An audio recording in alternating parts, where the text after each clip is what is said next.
Hello guys, I'm going to be talking to you about Final Fantasy XIV, my impressions of it, and all that goodness. So, alright. Oh, jeez. Where do I begin? Now, with Final Fantasy XIV, is it better than the initial first launch back in 2010? Well, this is how I take of it. It's practically a safe game where what they did was they took some of the more popular or static things that most modern MMOs have and they threw it into this game. The only thing that I think would only interest anybody is the fanfare, being they implement things that people remember from the previous Final Fantasies or Final Fantasy 11, and they throw into this game. They're just cosmetic more than anything else, and there's really the immersion is from that. There's no voice acting, at least not yet, with the said game, and they're just pretty much making it the read text kind of immersion. So you have to use your noggin to pretty much read all the crap and say, okay, oh, I'm immersed, or otherwise you're just gonna be like, I don't want to read, click, click, click, click, click, click, click, or click, click, click, click, click, and you move on. One of the downsides, or one of the down factors of Final Fantasy XIV is that they're going to be charging a subscription fee for this. Now, it's granted the game's be $30 off the shelf, which isn't expensive, especially for an MMO, but it's something, again, they are kind of missing the point, or at least they're at Square Enix is missing the entire key point to this.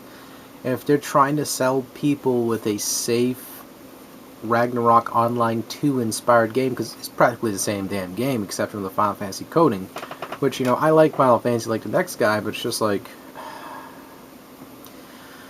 But, okay, so generally they take that, and they take some open aspects to that, and they just sort of expand on it and make the world quite large. You can explore, do certain things, but there's really just a bunch of freaking fetch quests, and you kill so many enemies and you go back to the NPC. That's generally all it is in this game.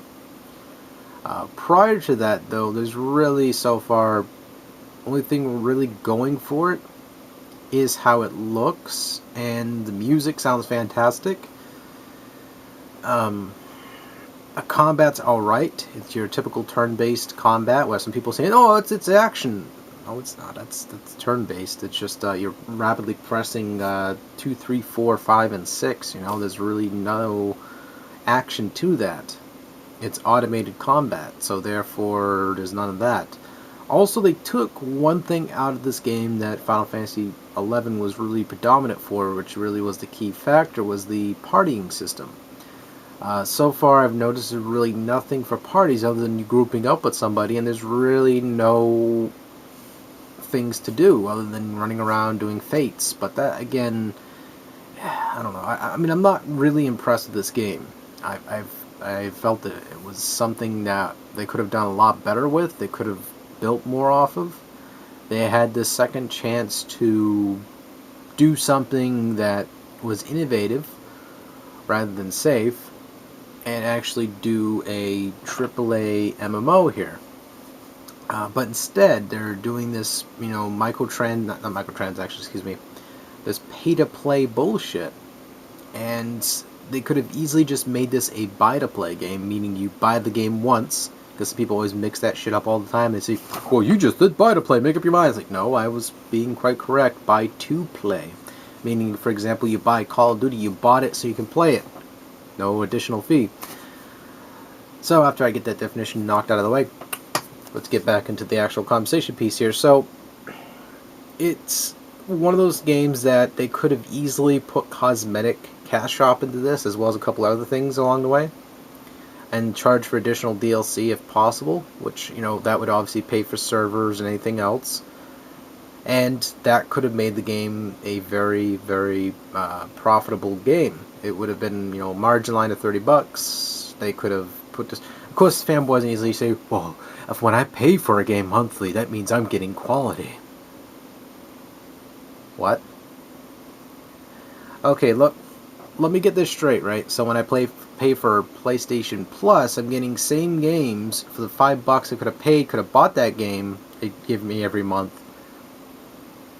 Shh. Let me put this across your lips here. When you're paying to play for a game, absolutely paying for the server, you're helping out with the server costs and all that stuff. Like, servers are expensive, that's true. I'm not going to deny that, nor it's ever going to escape my brain, because I generally know this fact. It's always explained to me, even though I already fucking know. And I can say this, it's the fact that I can say that if they would have did a cash shop with this title, especially it being on PlayStation 3, it would have sold to spite itself. Same with it being on PC. It would have sold cosmetics such as, I don't know, Cloud's hair, or Cloud's Advent Children outfit, Vit Classic outfit, which is his soldier outfit. They could have done simple shit like that, had a couple designers make a bunch of clothes from characters from all the Final Fantasies, and cosmetically allowed these specific races, cultures, and all that stuff with the, you know, like, for example, the soldier or the marauder actually can wear, you know, Cloud's outfit because he holds an axe, but the axe can cosmetically look like a Buster Sword, aha, or something like that. You know, simple shit like that. You know, and as well as have Lightning's sword, for example, or the Gunblade for Paladins. You know, cosmetic stuff which has no effect is initially something you can take off and apply to everything else with one time micro fee. And you just could swap it, and swoosh it. And that would have sold predominantly. It would have sold so much, because you could look at other MMOs such as Guild Wars 2. People go, Guild Wars 2, it's not that good. Well, that's fine, little Tim. I don't mind if you don't like the game. I don't care. But at the end of the day, it still does well with microtransactions. It helps pay for the server, which is always the problem, which is always the concern from a lot of people who make these MMO games. They're expensive to keep up, absolutely. I'm not going to say they're not. But buy, which if the game's good, people will buy it for 30 bucks or 25 bucks or 15 bucks if it's on sale somewhere. They'll buy it, take it home, pop it in their tray, install it if they're on the PC, on the console, pop it in, play it, have many hours crunched in, as well as if they're inclined, if they really like the game, and you have fair prices for the cosmetics as well as the vendor items, then they will buy them. That's all there is to it, as well as that reward system where how long you play, which is word of mouth per se. You say, oh yeah, I play this game all the time, I have like 80 hours in this fucking game.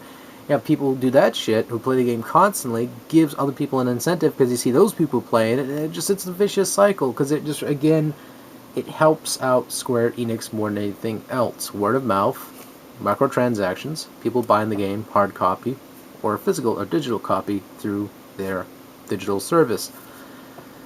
So, do I sound unreasonable here? I don't know, because quite frankly, I, to myself, sound like I'm speaking some common sense here. I mean, nowadays you have MMOs, even like World of Warcraft's even considering going to free-to-play. They're rolling out some sort of cash shop. That's some sort of sign, and maybe I'm wrong, which I probably will be, going it's Blizzard here. They nickel and dime you for every dime you have in your pocket. They dime your dime for your dime. And that's all I can say is, so, I don't know. For everyone who's played the MMO so far, which I have a couple friends on, well, it played perfectly fine. Which is good. You enjoyed the game. For me so far, it just has felt like it's a pretty generic MMO, at least, you know, some of the aspects to it. When it comes to the storyline, it's interesting to me. The sound, the music sounds great. Animations and all that stuff, it's just very lively, I like it. The combat is so-so. I mean, it's this shit you see from every other MMO. I mean, again, I don't expect them to innovate anything totally, like an overhaul of innovation. I was expecting a little bit more out of that department, but whatever, right? I'm not going to be buying the game right away anyway, so I don't, unless I hear it comes, like, buy to play, I'll be like, alright, I'm going to buy this asshole. But nothing I would say I would go off and buy it as soon as it comes out or buy it now. I'm not really interested in doing so. It just does not appeal to me so far. So, yeah, that's all there is for now for my opinions, and take it easy. Thank you guys so much for watching, and take care.